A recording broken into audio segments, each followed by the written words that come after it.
Hello student. आज हम करने वाले हैं क्लास 10th का चैप्टर नंबर 11 विद्युत। इसके कुछ क्वेश्चंस करते हैं।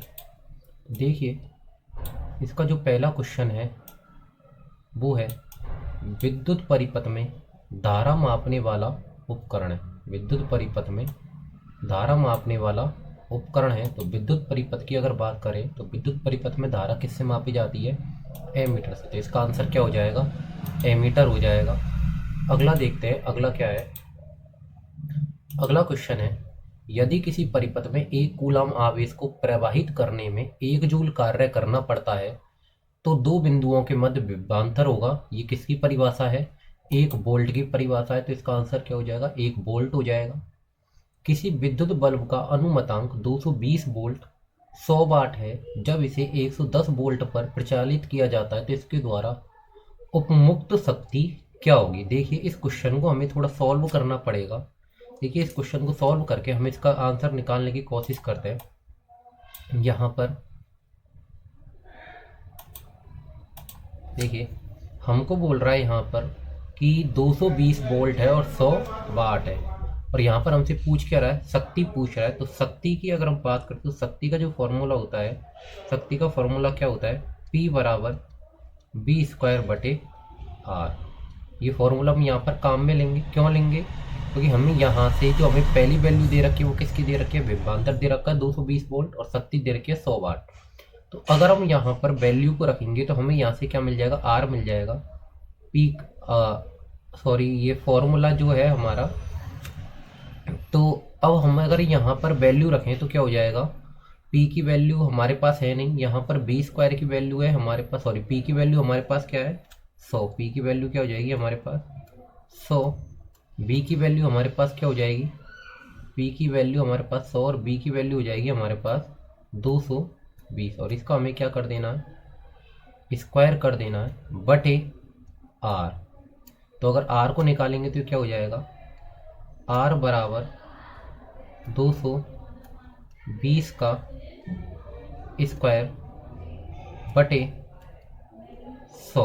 तो यहाँ से आर बराबर क्या आ जाएगा? आर बराबर आपका आ जाएगा यहाँ से 484 ओम। ठीक है, तो ये पहली कंडीशन से हमने क्या निकाल लिया? प्रतिरोध निकाल लिया। हमसे पूछ क्या रहा था कि जो विभवांतर है वो 220 वोल्ट ही है। सॉरी, विभवांतर आपका 220 वोल्ट से क्या कर दिया गया है? 110 वोल्ट कर दिया गया है। तो आगे हम इस क्वेश्चन को सॉल्व करते हैं। हम इसी में अगर वैल्यू रखेंगे तो हमें यहाँ से क्या मिल जाएगा? पी मिल जाएगा। तो देखिए, पी डैश बराबर क्या हो जाएगा? बी की वैल्यू अब हमें क्या रखनी है? बी की वैल्यू हम क्या रखेंगे? 110। तो V² की जगह क्या हो जाएगा? 110 का स्क्वायर बटे आर की वैल्यू हमारे पास क्या आ गई थी अभी? 484। तो इसे अगर हम सॉल्व करेंगे तो हमारे पास आंसर क्या आ जाएगा? 25 वाट। तो इसका आंसर हमारे पास क्या हो जाएगा? 25 वाट। Option number 4। देखिए, अगला क्वेश्चन देखते हैं। अगला क्वेश्चन क्या है? अगला क्वेश्चन है हमारा, निम्नलिखित में से कौन सा पद विद्युत शक्ति को निरूपित नहीं करता है? तो विद्युत शक्ति को निरूपित नहीं करने की अगर हम बात देखें यहाँ पर तो जो आपका ऑप्शन नंबर 2 है वो क्या आ जाएगा? इसका आंसर आ जाएगा।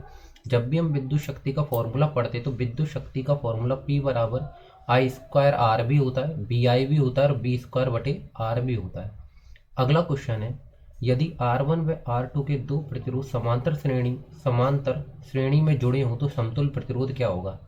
कहने का मतलब क्या है? अगर आपके पास दो प्रतिरोध है R1 और R2, इन दोनों को किस क्रम में जोड़ दिया? समांतर क्रम में जोड़ दिया, तो आपके सामने एक तुल्य प्रतिरोध आएगा जिसको आप 1/R से दर्शाते हो।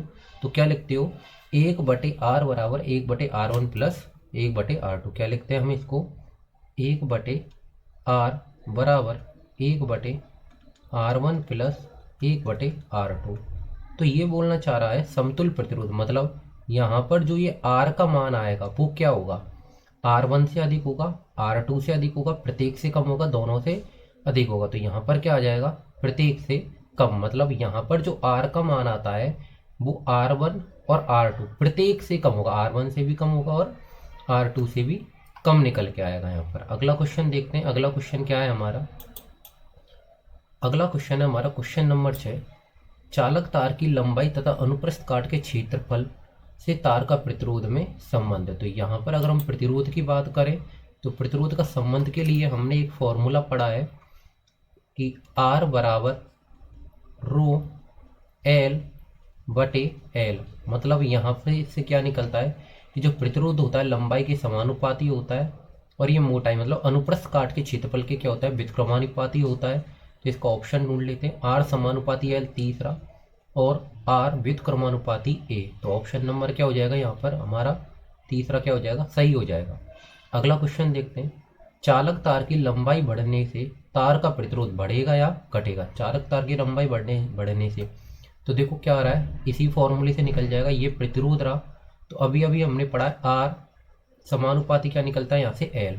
तो क्या बढ़ाने के लिए बोल रहा है हमसे, यहाँ पर लंबाई बढ़ाने के लिए बोल रहा है। तो लंबाई बढ़ाओगे तो प्रतिरोध भी क्या होगा, बढ़ जाएगा। तो आंसर क्या आएगा क्वेश्चन का, प्रतिरोध क्या होगा यहाँ पर, बढ़ जाएगा। अगला देखते हैं, चालक तार की मोटाई बढ़ने पर तार का प्रतिरोध, मोटाई बढ़ाओगे तो अभी अभी फिर से संबंध इसी पर पूछ रहा है। तो आर व्युत्क्रमानुपाती क्या होता है ए। तो मोटाई क्या करनी है, बढ़ानी है। तो मोटाई बढ़ाओगे तो प्रतिरोध क्या हो जाएगा, कम। तो इसमें क्या आ जाएगा आंसर, घटेगा। क्वेश्चन नंबर 8 देखते हैं। क्वेश्चन नंबर 8 हमसे क्या बोल रहा है, क्वेश्चन नंबर 8 है हमारा, समांतर क्रम में संयोजित प्रतिरोधों की संख्या घटने के उपरांत संयोजित प्रतिरोधों का कुल प्रतिरोध बढ़ता है अथवा घटता है। ये प्रश्न ये बोलना चाह रहा है यहाँ पर। चलिए इस प्रश्न को हम थोड़ा करके देखते हैं क्या निकल के आती वैल्यू और प्रश्न को समझने की भी कोशिश करते हैं। क्वेश्चन नंबर 8 में हमसे यहाँ पर बोल रहा है कि आपके पास क्या है, समांतर क्रम में संयुक्त। जैसे हम 3 प्रतिरोध ले लेते हैं, पहला प्रतिरोध R1 का मान भी 2, R2 का मान, पहला जो प्रतिरोध है उसका मान क्या ले 2, दूसरा भी 2 है और तीसरा भी 2 है। तो हम क्या करते हैं यहाँ पर इनको समांतर क्रम में जोड़ते। तो 1/R का मान निकालते तो क्या हो जाएगा, 1/2 प्लस 1/2 प्लस 1/2।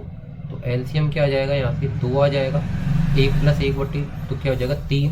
तो आर का मान यहाँ से क्या निकल के आ जाएगा, 2/3 निकल के आ जाएगा। अब हमसे क्या बोल रहा है कि आप क्या करो, ये जो प्रतिरोध लगाए हैं इन प्रतिरोध की संख्या घटा दो। पहले 3 प्रतिरोध थे, अब हम कितने लेते हैं, 2 प्रतिरोध लेते हैं। तो 2 प्रतिरोध का आप निकालोगे तो क्या हो जाएगा, 1/R डैश बराबर 1/2 प्लस 1/2। एलसीएम लो, इसका एलसीएम क्या आ जाएगा, 2 ऊपर 2 हो जाएगा तो क्या आ जाएगा, 1 आ जाएगा। क्या आ जाएगा 1 आ जाएगा।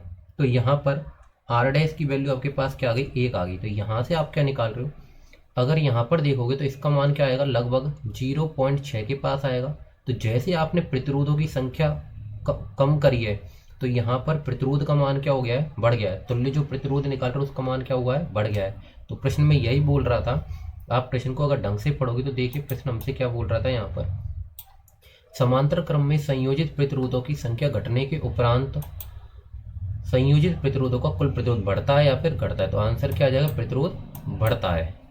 अगला क्वेश्चन देखते हैं, किसी आर प्रतिरोध के तार के टुकड़े को 5 समान भागों में काटते हैं, इन सभी को समांतर क्रम में जोड़ने पर तुल्य प्रतिरोध आर तथा आर डैश का अनुपात क्या होगा। देखो प्रश्न बोल रहा है कि आपके पास क्या है, प्रतिरोध एक तार है जिसका प्रतिरोध क्या है, आर है, और इसको 5 समान भागों में काट दो। तो 5 समान भागों में काटने के पश्चात क्या होगा, आपके पास एक और प्रतिरोध आएगा।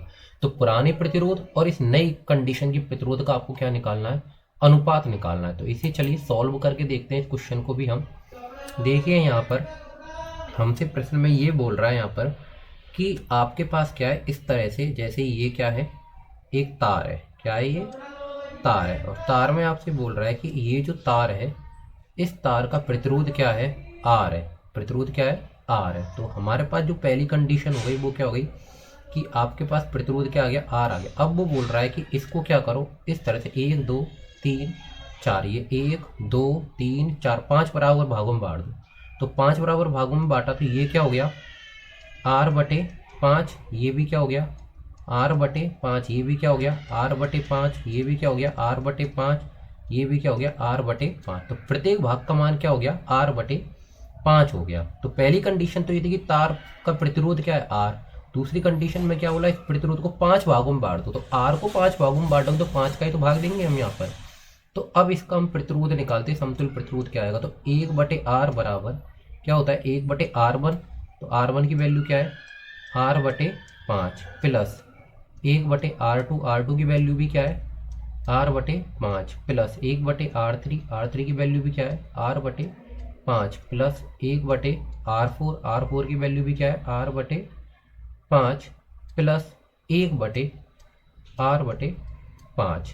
ठीक है, तो यहाँ पर देखिए कैलकुलेशन करते हैं इसकी। 1/R बराबर, यहाँ से अगर आप कैलकुलेशन करोगे तो एलसीएम लोगे तो एलसीएम क्या आ जाएगा यहाँ पर R/5। ऊपर इन सब में 1 आएगा तो क्या करोगे 5 आ जाएगा यहाँ पर। तो देखिए 1/R बराबर 5 के नीचे कुछ नहीं है तो हम 1 लगा लेते। 5/1 पूरे के बटे में क्या आ जाएगा R/5। देखिए आगे सॉल्व करते हैं हम इसको, तो ये यहाँ पर हमारा क्या बन गया 1/R